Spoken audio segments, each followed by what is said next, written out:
लोकसभा में एक भी टिकट ये सत्ताधारी दल किसी मुसलमान को नहीं देता, राज्यसभा में एक भी टिकट किसी मुसलमान को नहीं देता, विधानसभा में जो बड़े बड़े प्रदेश हैं उसमें एक भी टिकट मुसलमान को नहीं देता।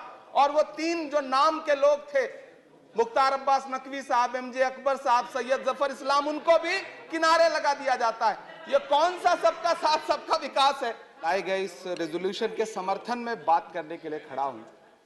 इसी थके हुए दस्ते तलब से मांगते हैं, इसी थके हुए दस्ते तलब से मांगते हैं, हम अपने जख्मों का मरहम तो कब से मांगते हैं, वो भीख मांगता है हाकिमों के लहजे में, हम अपने बच्चों का हक भी अदब से मांगते हैं। उपसभापति महोदय, ये जो रेजोल्यूशन है इसके जो महत्वपूर्ण 1-2 बिंदु हैं उसमें एक बात कही गई है कि सच्चर समिति के प्रतिवेदन और अन्य प्रतिवेदनों की सिफारिशों को कार्यान्वित किया जाए जिसमें मुसलमानों के शैक्षिक और सामाजिक पिछड़ेपन पर चर्चा हो।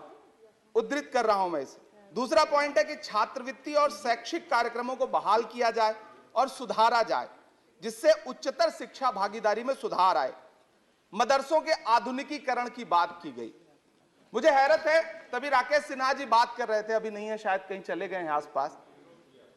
उन्होंने अपने भाषण में 23 बार सबका साथ सबका विकास की बात की।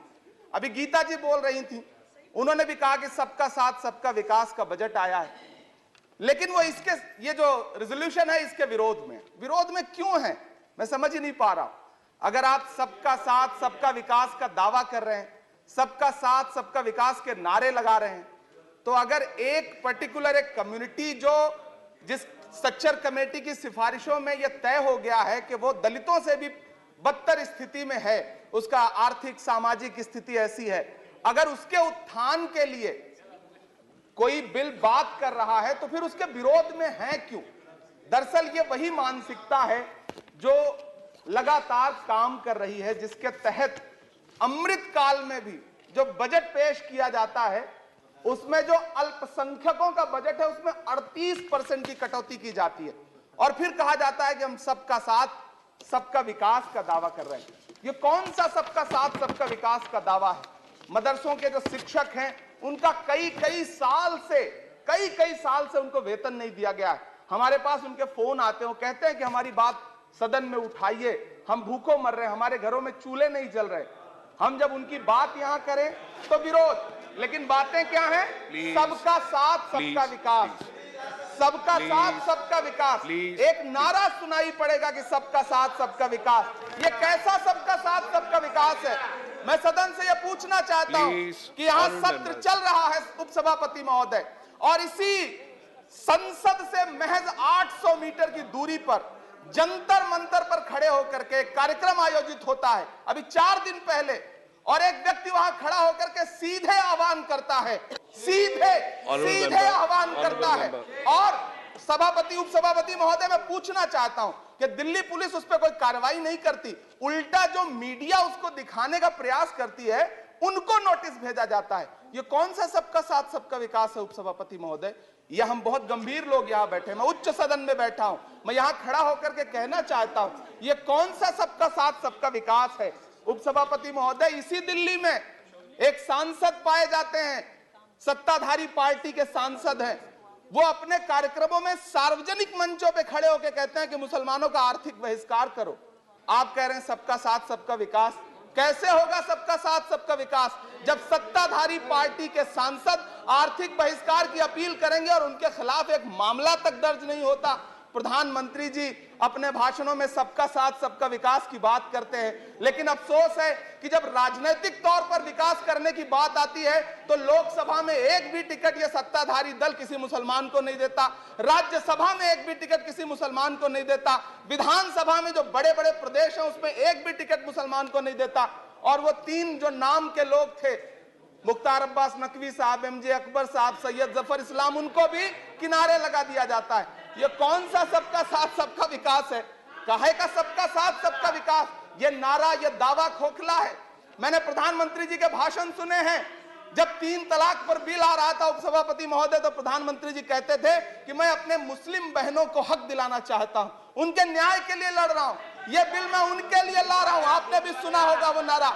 मैं तो सभापति महोदय बचपन से जिस विद्यालय का पढ़ा हूं वहां संस्कृत का एक श्लोक सुना करता था कि यत्र नार्यस्तु पूज्यन्ते रमन्ते तत्र देवता।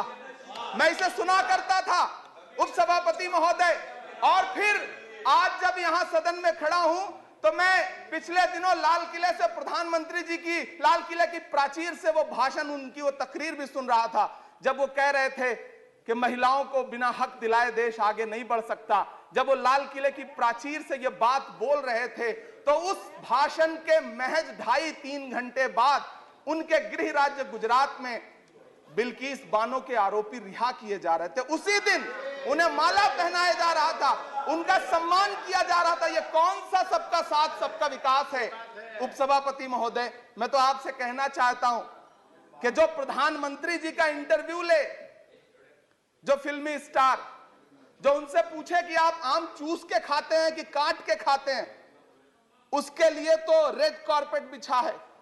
जो अभिनेत्रियां उनकी विचारधारा के समर्थन में बात करें, समर्थन से ज्यादा आगे बढ़ के बात करें, उनके लिए जेड सिक्योरिटी है। लेकिन वो शाहरुख खान जो पूरी दुनिया में भारत के तिरंगे का मान बढ़ाता है, जिसे फीफा वर्ल्ड कप में आमंत्रित किया जाता है, उसके लिए सोशल मीडिया पे किस तरह के ट्रेंड चलाए जाते हैं? कौन सा सबका साथ सबका विकास है महोदय? मेरा नाम इमरान है। मैं उस पीड़ा को महसूस करता हूं जिस पीड़ा का जिक्र अभी मनोज झा जी कर रहे थे। मैं उस पीड़ा से गुजरता हूं, इसलिए मैं आपसे यहां खड़ा होकर कहता हूं कि हम हर दिन सुनते हैं, कई सारे मंत्री हैं जो ट्रेवल एजेंसी खोल के बैठे हैं, जो ये कहते हैं कि देशभक्ति हर दिन देशभक्ति साबित करो, चले जाओ वहां चले जाओ। मैं तो उनसे कहना चाहता हूं कि तुमने नफरत का जो बाजार सजाया हुआ है, तू ये कहता है मुसलमान पराया हुआ है, आजा दिल चीर के दिखलाऊं वतन का नक्शा, मेरा भारत मेरी सांसों में समाया हुआ है। हम उसको किसी को हर दिन उसका सबूत नहीं देते फिरेंगे। ऐसे में अगर ये बिल मांग करता है कि मुसलमानों के शैक्षिक और उनके सामाजिक, उनके आर्थिक उत्थान के लिए सरकार उस पर ध्यान दे, तो फिर तकलीफ क्या है, दिक्कत क्या है? क्या आपका जो नारा है वो झूठा है? क्या सबका साथ सबका विकास का नारा सिर्फ खोखला है? बजट से तो यही जाहिर होता है, आप लगातार घटाते जा रहे हैं बजट, आप लगातार कटौती करते जा रहे हैं। पूरे देश में प्रधानमंत्री जी दावा करते थे सबका साथ सबका विकास के नारे के साथ कि 2022 में हर व्यक्ति के छत पर, घर पर, सर पर छत होगी। यह प्रधानमंत्री जी का उद्धृत किया गया बयान है। लेकिन मैं तो आपसे यह कहना चाहता हूं, आप असम उठा के देख लीजिए, आप मध्य प्रदेश उठा के देख लीजिए, आप उत्तर प्रदेश उठा के देख लीजिए, एक दैत्याकार बुलडोजर है जो चारों तरफ घूम रहा है, और जिनके सरों पर छत है भी, उन छतों को भी छीन लेना चाहता है। लेकिन क्या प्रधानमंत्री जी इसे देखते नहीं है?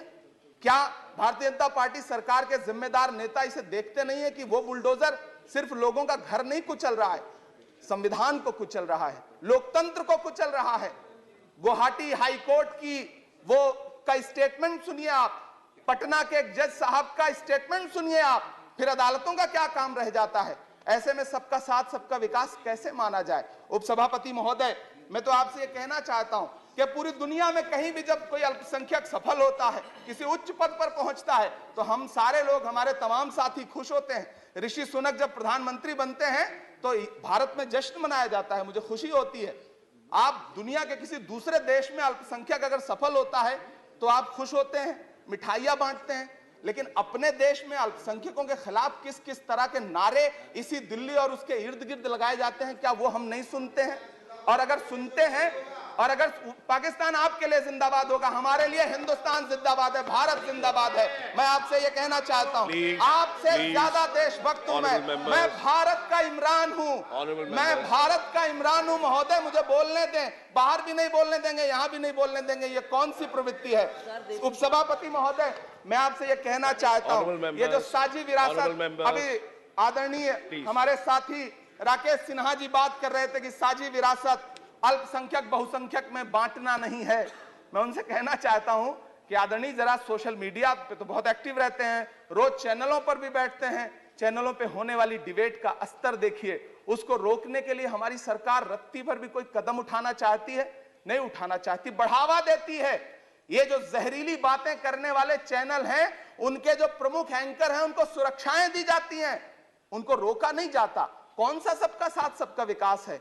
ये बिल जिस चीज की बात कर रहा है, अभी राकेश सिन्हा जी कह रहे थे कि प्रधानमंत्री जी ने कहा तिरंगा यात्रा निकालिए।